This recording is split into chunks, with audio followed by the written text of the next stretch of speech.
Kasih ibu sepanjang masa, namun kasih anak memang sepanjang galah.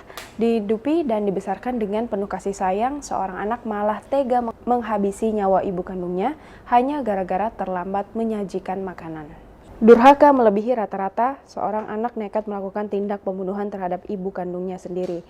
Bermula dari hal sepele, seorang anak tega melakukan tindak pembunuhan seolah tak sadar bahwa ia telah dibesarkan dan dihidupi oleh orang tuanya.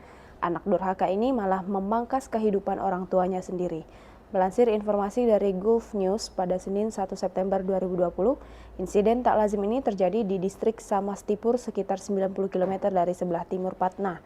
Dikabarkan seorang ibu di Bihar, India meregang nyawa di tangan anaknya sendiri. Bermula dari terlambat menyajikan makanan, Ashok Thakur, pelaku sekaligus putra korban, tega merenggut nyawa sang ibu. Akibat insiden tersebut, warga sekitar sangat terkejut dan dibuat syok dengan perilaku Ashok Thakur. Sementara itu, polisi Sarayanjan membenarkan insiden ini terjadi pada Sabtu 29 Agustus 2020. Korban yang memakan cukup waktu lama untuk memasak, kabarnya membuat Ashok memaki dan menganiaya wanita berusia 75 tahun itu. Ya, dalam kemarahannya Ashok memaki sang ibu dengan kalimat kasar.